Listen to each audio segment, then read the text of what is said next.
Good morning class seventh. This is the next video of GK. बेटा देखिए बाकी जितने भी हमने वीडियो देखे हैं उसमें से आपको क्या करना है, सभी चीज़ें लर्न करनी है। मैं एग्ज़ाम से पहले आप लोग को पोर्शन बता दूंगी कि कौन कौन सा पेज नंबर मैं आपको मेन एग्ज़ाम में देने वाली हूँ, उसमें से ही आप लर्न करिएगा, है ना। मैं रेंज स्पेसिफाई कर दूंगी, जैसे 1 to 10, 10 to 20, 30, 40 जितना भी है, ठीक। वैसे कंजिक्यूटिव आपको पेजेस को क्या करना है, याद करना है। ओके। कलर्स एंड कल्चर्स की अगर मैं बात करूँ तो जैसे लास्ट वीडियो में हम लोग सिविलाइजेशन के बारे में देख रहे थे। क्या था सिविलाइजेशन में, अगर नहीं किए हो तो एक बार देख लेना। फ्लोरिशिंग सिविलाइजेशन मतलब इस एरिया में जो सिविलाइजेशन है वो इंक्रीज हुआ है या मतलब वहाँ का सिविलाइजेशन कैसा था इसके बारे में है। और अभी एट करेंट प्रेजेंट में वो एरिया कहाँ पे सिचुएटेड है ना। तो उस सिटी के बारे में आपको थोड़ा सा ऐसा हिंट था। अब है आपका कलर्स अक्रॉस द कल्चर। तो अलग अलग कल्चर्स में अलग अलग कलर का बहुत इंपॉर्टेंस है, ठीक। तो colours are very important part of our lifes. Every country every culture has a unique relationship with colour, yes obviously, है ना। We are associated with green colour. हम लोग जनरली ग्रीन कलर से एसोसिएटेड हैं, जैसे कि ग्रीन कलर हमारा हरियाली का प्रतीक है बोलते हैं ना।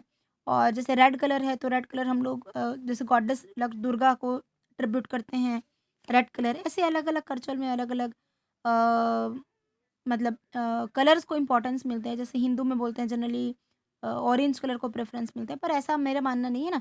आप कास्ट सिस्टम को आप नहीं पार्टीशन कर सकते, वो सिर्फ एरिया और कंट्री को बस यहाँ पे स्पेसिफाई किया है ना।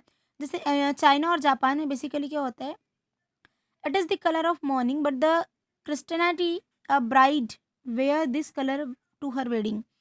जापान और चाइना में जनरली क्या होता था, ये क्रिश्चियन लोग इन लोग जब शादी करते हैं तो इस कलर का ड्रेस पहनते हैं। तो आपको पता है क्रिश्चियन लोग वाइट कलर का ड्रेस पहनते हैं while they are getting marry with, है ना, देयर हस्बैंड और वाइफ जो भी है, जिनके साथ भी अपने पार्टनर के साथ जिनके साथ भी शादी होती है, उन लोग क्या करते हैं, वाइट पहनते हैं। आई थिंक जेंट्स जो रहते हैं वो भी शायद वाइट पहनते हैं, डोंट नो, पर गर्ल्स तो वाइट पहनती है, इतना तो पता है। उनका ड्रेस बहुत अच्छा भी लगता है, मतलब देखने में भी बहुत सुंदर दिखता है, ठीक। सेकेंड है आपका, it is the colour of fire. Obviously तो ये तो आगे पढ़ने का जरूरत ही नहीं, कलर ऑफ फायर का मतलब रेड होगा, सीधी सी बात। And it is associated with the celebration while the China it's associated with loyalty, honour, success and happiness and passions, है ना। तो ये इसको एसोसिएट करते हैं, आपका लॉयल्टी को, ऑनर को, सक्सेस को। तो colour of fire is red obviously, ठीक। तो ऐसे ही आपको अलग अलग कलर के बारे में दिया है, आपको थोड़ा सा क्या करना है, पढ़ना है, समझना है और बताना है ना। देखिए बेटा, अगर आप बोलोगे मैम एक एक क्वेश्चन बताओ तो अभी फ़िलहाल तो वो पॉसिबल नहीं है, आपका एग्ज़ाम सर पे है। आई थिंक 20 फरवरी से आपका एग्ज़ाम कंडक्ट होने वाला है। So I am not going to describe each and everything. लेकिन हाँ, अगर आपको कुछ डाउट है then you can ask me frankly, है ना। तब मैं ये नहीं बोलूँगी कि मैं नहीं बताऊँगी करके, तब मैं डेफ़िनेटली आपको बताऊँगी। अभी का मेन हमारा मोटो है कि आप उस टॉपिक को समझें, एक्चुअली उस टॉपिक में बताने क्या वाला है और उसके बारे में आप जानें, क्योंकि लर्न आपको खुद से करना है ना। बार-बार मैं बोल रही हूँ, समझने की बात, समझाने की बात आप मुझे कर सकते हैं और मैं समझाने का काम अपने से पक्का करूँगी, है ना। चलिए, अपकमिंग स्पोर्ट्स स्टार्स हैं, आने वाले दिनों में कौन आपके स्पोर्ट्स स्टार बन सकते हैं उनके बारे में दिया है। तो अलग-अलग स्पोर्ट्स है, आपका लॉन टेनिस है, गोल्फ है, आर्चरी है, बैडमिंटन है, बॉक्सिंग है ना, डिशुम-डिशुम वाला जिम्नास्टिक्स है। उसमें से आपको कुछ पिक्चर्स दिए हैं, रिलेवेंट जो भी स्पोर्ट्स पर्सन है उनका आपको बताना है कि वो हैं कौन। ये सभी इंडिया के हैं, ठीक। इंडियंस हैं, इंडियन स्पोर्ट्स पर्सन्स, तो उनको बताना है। जैसे ये आपका लॉन टेनिस है, लॉन टेनिस में ये कौन है, रोहन बोपान्ना है, जो लॉन टेनिस को बिलोंग करते हैं। और ये मे बी आप अपने टाइम में क्या करें, बहुत बड़े स्पोर्ट्स पर्सन भी बन सकते हैं, अभी भी हैं, इंडिया के लिए खेलते हैं, मतलब बहुत बड़ी बात है ना मेरे ख्याल से। है ना। आप लोग का गेम क्या है पता है कुछ, किसी का फेवरेट गेम क्या क्या है, आप लोग बता सकते हो। जैसे क्रिकेट है, बैडमिंटन है, कुछ लोग को वॉलीबॉल पसंद रहता है जनरली, है ना। कुछ लोग को फुटबॉल पसंद है। तो आप लोग अपना जो भी इंटरेस्ट एरिया है बोलना चाहिए, या जो भी को स्कॉलस्टिक एरिया है उसको आप प्रैक्टिस में रखिए, है ना। आपका जो भी फेवरेट गेम है, किसी का तो कुकिंग वगैरह होता है तो आप उसको भी कर सकते हैं कंटिन्यू, है ना। कुछ लोग को आपका नोवेल पढ़ने का मन होता है, कुछ और। तो ये सभी चीज़ों को आप, जो बाकी चीज़ें हैं ना जो इम्पोर्टेंट है, उसको भी आपको करना चाहिए, है ना। ऐसा नहीं कि आप पढ़ रहे हो तो आप बाकी चीज़ों को प्रायोरिटी नहीं दोगे। आपका पढ़ाई के साथ-साथ बाकी चीज़ें भी बहुत इम्पोर्टेंट होती हैं ना, तो सबको प्रायोरिटी देना है, सबके साथ सबको लेके चलना है, ओके। सो ऐसी आपको फेमस पर्सनैलिटी, ये तो आपको सभी जानते हो, ये कौन है, पीवी सिंधु जी हैं, है ना, जो बैडमिंटन को बिलॉन्ग करती हैं। इसमें ऐसा क्वेश्चन भी आ सकता है कि अपकमिंग जो वो हैं, जे आर्चर हैं देखिए, दीपिका कुमारी, ठीक है, आर्चर समझते हो ना, धनुष बाण चलाते हैं शायद, ऐसा कुछ है। तो इसको आप देखिए बॉक्सिंग पर, ये भी बॉक्सिंग करते हैं, जिम्नास्टिक करते हैं, हॉकी खेलते हैं। इनका नाम यहाँ पे आपको दिया, बस उसमें गैस करना है, ठीक है। आप गूगल का भी जो वो है हेल्प वो ले सकते हो, अदरवाइज आपका तो आंसर की है ही अवेलेबल। ओके, आपको फेस याद रखना है और जो करस्पॉन्डिंग जो आपकी क्या बोलना चाहिए, रेलेवेंट स्पोर्ट्स का नाम याद रखना है और पर्सन का नाम याद रखना है, बस। ठीक। ओशंस इन डेंजर, ये ओशन डेंजर में कैसे है रे भाई, बताओ। पानी कैसे, वाटर पोल्यूशन कैसे हो रहा है, तो वाटर पॉल्यूट होते जा रही है, इसलिए ओशन हमारा डेंजर में है। ठीक। वाटर कैसे पॉल्यूट होते जा रही है, बेसिकली क्या हो रहा है कि ऑयल जो है वाटर में स्प्लिट हो जाते हैं, स्पिल हो जाती है, मतलब ऊपर के लेयर में पूरा ऑयल फैल जाता है, जिसके कारण से सफिशिएंट ऑक्सीजन शायद उसके अंदर नहीं अंदर जा पाता, जिसके कारण से जो भी मैमल्स होते हैं, जो भी बर्ड्स, जो भी सॉरी बर्ड्स बोलती हूँ, जो भी फिशेस होते हैं वो क्या हो जाते हैं, मर जाते हैं। और मरने के कारण क्या होता है फिर, आधा तो ऐसे ही जो पानी है वो पोल्यूट हो जाता है। कुछ लोग क्या करते हैं, इको इमर्शन करना चाहिए पर वो करते नहीं। जैसे बड़ा बड़ा फेस्टिवल होता है, गणेश चतुर्थी, दुर्गा पूजा, है ना, ये सभी में क्या करते हैं, जो भी स्टैचूज़ रहती हैं उसको जाके कहाँ डुबाते हैं, आपके ओशंस में, नदी तालाब में। तो उसके कारण से भी क्या हो जाता है कि वो पॉल्यूट हो जाते हैं। तो वाटर जितना कम हो सके हमको पोल्यूशन कम करना है ना। पॉल्यूशन अगर कम करोगे तो जो भी पानी में रहने वाले जीव जंतु हैं, जानवर हैं, फिश हैं, ये सभी चीज़ को क्या होगा, वो सर्वाइव कर सकते हैं ना, वो अच्छे से रह सकते हैं ना। तो हमारा जो इकोसिस्टम है वो बैलेंस्ड रहेगा ऑब्वियसली। आपको पता है ना, इकोसिस्टम में इतने सारी चीज़ें रहती है, अगर कोई एक एक्सटिंक्ट हो गया है, मर गया, कुछ हो गया, तो हमारे जो सिस्टम है वो गड़बड़ा जाता है ना सब, क्योंकि हम सब एक दूसरे पे डिपेंडेंट हैं। ठीक। तो आप इसको एक बार पढ़ेंगे तो आपको समझ में नहीं आएगा, और कुछ नहीं समझ आए तो फ्रेंकली आप पूछेंगे, ठीक है ना। इसको आपको करना नहीं है, इको फ्रेंडली दिया है भाई, अब बनाएंगे आप ही, ठीक है। चलिए, वर्ड्स फ्रॉम इंडिया की बात करेंगे तो over the years some famous Indians have influence the literature. बहुत साल पहले भी क्या हुआ था, बहुत साल पहले से, ये तो सदियों से हमारा लिखता आ रहा है ना, भगवान लोग भी हमारा क्या किए हैं, जो भी एपिक्स हैं, रामायण है, महाभारत है, इसको लिखे हैं, तो पर्सन्स तो लिखेंगे ही। तो कुछ फेमस पर्सनालिटीज़ हैं जो सदियों से लिखते आ रहे हैं, लिटरेचर लिख रहे हैं, तो उनका नाम हमको दिया है, उनको पहचानना है। सो पहला तो संस्कृत राइटर और पोइट का नाम है, जिनका नाम है कालिदास।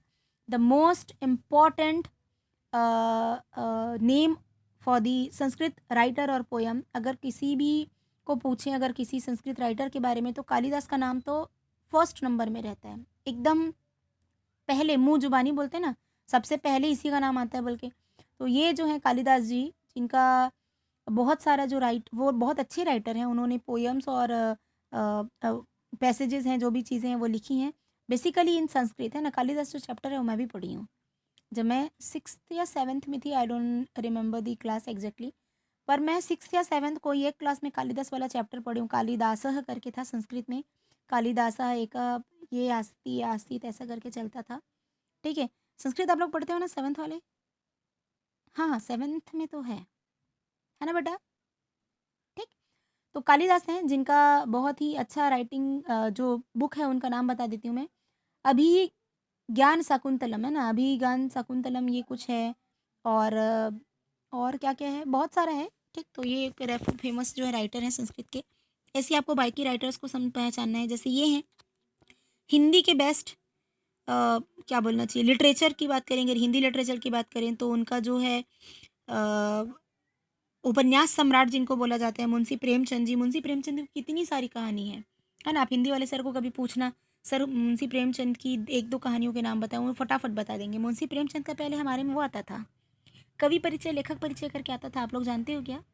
मतलब किसी एक ऑथर के बारे में ना उनका बायोग्राफी लिखना था, उनका मतलब उनका जीवन परिचय या उनका जो जीवांत था, उनका जो लाइफ स्टोरी था उसको लिखना था बेसिकली। हिंदी में आता था, 5-6 नंबर 8 नंबर ऐसे कुछ में आता था। तो उनका जन्म कब हुआ, उनकी क्या क्या रचनाएं हैं, उनकी मृत्यु क्यों हुई, वो किस स्टाइल में लिखते थे, है ना। तो ये सभी चीज़ें हम इंक्लूड करते थे बेसिकली। तो ये मुंशी प्रेमचंद जी है, ही इज़ उपन्यास सम्राट and his name is, prefix उसको मुंशी लगाते हैं क्योंकि वो बहुत अच्छा लिखती थी इसलिए, है ना। तो प्रेमचंद एक्चुअली उनका नाम है। आई थिंक 18 समथिंग कुछ इनका जन्म हुआ था। गोदान गबन ऐसे ऐसा करके नाम है, मेरे को अच्छा याद नहीं है, पहले बहुत पढ़ती थी, आता था हम 9th 10th में पढ़ते थे इसमें, है ना। चलिए ऐसी बाकी चीज़ को आप बता दोगे? ईज़ी है बेटा, कोई प्रॉब्लम हो तो बताना, है ना? अब जैसे ये है, एक और बता देती हूँ, चलो ठीक है। आर के नारायण जी के बारे में सुने हो? He is the most famous and widely read novelist. ये जो है नॉवेलिस्ट है, नॉवल लिखते हैं। His full name was Rasipuram Krishnaswami Iyer, है ना? Narayana Swami, Rasipuram Krishnaswami Iyer Narayana Swami, and he is best known for his work set in the fictional south Indian town of Malgudi. Malgudi days सुने हो? ठीक। तो ये आर के नारायण जी हैं जिन्होंने मालगुडी जो फ़ेमस नॉवेल है उनको लिखा है। मालगुडी डेज़ करके पहले नेशनल चैनल पे चलता था, हम देखते थे। बहुत इंटरेस्टिंग स्टोरी रहती थी, है ना? जैसे सडन देखोगे तुम लोग को बोर लगेगा कि ये क्या हो रहा है, पर उसको कंटिन्यू देखोगे ना, नॉवेल एकदम एक दूसरे से लिंक्ड रहते हैं। ठीक है, बड़ा इंटरेस्टिंग स्टोरी रहते हैं ना, ऐसे लगता है कि अपन उस चीज़ को फ़ील करें। इवन जब आप नॉवेल पढ़ोगे ना, तो आपको ऐसा लगता है कि वो चीज़ें आपके सामने में हो रही हैं। मतलब पूरी चीज़ें अ, क्या बोलूँ, इमेजिन हो जाती है मतलब, है ना? तो ये पावर रहता है नॉवेल का, चाहे हिंदी में पढ़ो, चाहे इंग्लिश में पढ़ो, जो भी चीज़ में पढ़ोगे, ठीक? तो आर के नारायण जो है बहुत फ़ेमस हैं, ठीक है? और इनको नॉवेलिस्ट बोला जाता है बेसिकली, ठीक है? तो ऐसे ही आपको बाकी जो राइटर्स हैं बेटा, उनके बारे में बताना। देखो एक लेडी भी हैं 9th में, she is the Punjabi writer. Punjabi writers के बारे में, ये हमारे इंडिया के ही हैं जितने भी हैं, तो उन्हीं के बारे में हमको बताया। पंजाबी राइटर हैं जिनका नाम आई थिंक अमृता प्रीतम है, ठीक? इनका नाम अमृता प्रीतम है, जो पंजाबी में लिखते होंगे ना, ये भी राइटर और पोइट हैं, ओके? पोएम्स वगैरह लिखते हैं। ये आपको मैचिंग करना है, मैचिंग भी मैं दे सकती हूँ। अब हम जानते हैं महेंद्र सिंह धोनी के बारे में। कोई नहीं जानता है क्या महेंद्र सिंह धोनी के बारे में? ये बता दो पहले तो, हैं? मेरे बताने से पहले तो आधे से ज़्यादा लोग तो देख के खुश हो गए हैं, अरे वाह! महेंद्र सिंह धोनी का हमारे में बुक में दिया है करके, है ना? एमएस धोनी बोलते हैं जिसको। अभी भी अभी तो शायद रिटायरमेंट ले लिए ना, बॉयज़ लोग कुछ जानेंगे। रिटायर्ड हो गए ना धोनी? पहले मतलब क्रिकेट खेलते थे, बोलूँ क्या बोलूँ? अभी भी क्रिकेटर हैं, बहुत अच्छे क्रिकेटर हैं। Even one of my favourite cricketer. तो महेंद्र सिंह धोनी जी के बारे में आपको दिए हैं ना। इनकी बेटी भी है, इनकी शादी-वादी हुई, इनकी तो मूवी भी बनी है। सुशांत सिंह राजपूत उस स्टोरी में थे। किसी ने देखा है? बड़ी अच्छी मूवी थी, है ना? काफ़ी इंटरेस्टिंग मूवी थी। इनकी जो अ, लाइफ स्टोरी है वो उस पिक्चर में दिखाया गया है, उस मूवी में दिखाया गया है। तो his name was full name was Mahendra Singh Dhoni, and his birth is what birthday is 7 जुलाई 1981 में ये क्या हुए थे, जन्म लिए थे, ठीक? ये रांची से हैं, ठीक? इनको बहुत सारा अवार्ड मिला है इनके अ, मतलब क्रिकेट के फील्ड में। ये बेसिकली क्रिकेटर हैं, इंडियन टीम के लिए खेलते हैं। पर ये इनिशियली पहले क्या थे कि क्रिकेट नहीं खेलते थे, है ना? ये इनका पहले तो जॉब लगा था, मतलब खेलते थे क्रिकेट, पर ये फाइनेंशियली इनका प्रॉब्लम था, इसलिए वो टीटी का काम करते थे, टिकट एग्जामिनर थे। उसके बाद फिर क्या हुआ, उनके जो कोच हैं, मैं इस मूवी देखी हूँ उसके हिसाब से बता रही हूँ, उनके जो कोच हैं उन्होंने उनको बोला कि नहीं तुमको खेलना चाहिए ऐसे करके, तो फिर उन्होंने बहुत काफ़ी स्ट्रगल किया और उसके बाद फिर एक सक्सेसफुल क्रिकेटर बने, ठीक? तो ये उन्हीं की लाइफ स्टोरी के बारे में है। बहुत अच्छी मूवी भी थी, और साथ में इनका जो अ, लाइफ स्टाइल है बोलना चाहिए, या लाइफ स्टोरी है, वो बहुत इंस्पिरेशनल है। जिन लोग सोचते हैं कि नहीं हमारे पास पैसा नहीं है, हम कुछ नहीं कर सकते, या अरे यार अब क्या होगा, हम लोग तो पढ़ाई में ध्यान देने बोलती हैं मम्मी या पापा, ये ऐसा कुछ नहीं है। जितने ज़्यादा एक्सक्यूज़ दोगे उतना ज़्यादा पीछे होते जाओगे। इसलिए अगर आपको कुछ करना है तो leave the excuses at door, है ना? आप अपने घर से बाहर जो है एक्सक्यूज़ को छोड़ के आएँ, घर के अंदर या जहाँ भी हैं, या स्कूल में अगर आप एंटर करें तो आपका जो भी चीज़ें हैं, जो जिस चीज़ को आप कर रहे हो तो उसमें पूरा डेडिकेशन होना चाहिए, है ना? एक्सक्यूज़ेज़ नहीं दिखाना है। एक्सक्यूज़ तो कमज़ोर लोग दिखाते हैं, है ना? एक्सक्यूज़ तो हमको कभी बताना भी नहीं चाहिए ना, दिखाना नहीं चाहिए, ठीक? अगर कुछ प्रॉब्लम है, किसी चीज़ को नहीं कर पाए या कुछ हुआ, तो यू कैन से सॉरी, और आप इसको ये अश्योर करा सकते हैं कि नहीं मैं उसको नेक्स्ट डे करूँगा। पर don't give any excuse to your elders, है ना? आप कोई भी प्रकार का एक्सक्यूज़ अपने से बड़ों को कभी मत दीजिए, ना गलत साइन डालता है, गलत इम्पैक्ट डालता है। उनको लगता है कि अरे यार ये लड़का तो बहानेबाज है, या ये मैं लड़की तो बहानेबाज है, ऐसी करती रहती। तो जब आप कभी सच में आपको कुछ प्रॉब्लम होगा ना, तो दे डिडंट बिलीव यू, है ना? वो पहले उसके बाद भी बिलीव नहीं करते थे, है ना? और उसके बाद भी नहीं करेंगे, ऐसा होगा, ठीक? चलिए एक्रोनिम्स की बात। एक्रोनिम मतलब होता है शॉर्ट फॉर्म, और एब्रीविएशन मतलब होता है फुल फॉर्म, तो आपको कुछ फुल फॉर्म्स दिए हैं, उसको शॉर्ट फॉर्म बताना है। जैसे light emitting diode, that is LED, आपको पता है ना। नासा का फुल फॉर्म क्या है, बता सकते हैं कोई? क्या है नासा का फुल फॉर्म, इसमें से पहचानना है। National aeronautics and space administration, ये है आपका एडमिनिस्ट्रेशन, नासा का फुल फॉर्म। ठीक, यूनिसेफ, यूनाइटेड किंगडम, ये सभी चीज़ के सॉरी यूनिसेफ वगैरह का है, नाटो का है। और क्या चीज़ है आपका, ये जो लोगोज भी साथ में दिए हैं करस्पॉन्डिंग, आपको बाकी चीज़ों के बारे में बताना है। MBA क्या होता है, मास्टर ऑफ बिजनेस एप्लीकेशन, तो ये इन सभी के बारे में आपको क्या करना है, पढ़ना है। ये तो इंपॉर्टेंट चीज़ है, आपको तो ये जल्दी याद होना चाहिए, एक्रोनिम। ठीक, तो आपको फुल फॉर्म दिया है, बेसिकली आपको उसको एक्रोनिम लिखना है, शॉर्ट फॉर्म लिखना है। नहीं तो जनरली पेपर में क्या था। अच्छा, ये मत बोलना कि मैम आप ऐसा दे दियो, पेपर में मैं उल्टा करके दे सकती हूँ, मैं शॉर्ट फॉर्म दूंगी, आपको फुल फॉर्म लिखना होगा। ठीक है, तो अगर आप लर्न करोगे तो थोड़ा दिमाग लगा के लर्न करना, दोनों चीज़ याद करना, शॉर्ट फॉर्म से फुल फॉर्म से शॉर्ट फॉर्म। ओके, आई बात समझ में? चलिए आज के लिए इतनी ही है, इतना तक आप बुक कंप्लीट करें, लर्न करें, समझें, और अगर आपको कुछ डाउट है तो आप पूछें। ओके, बाय बेटा।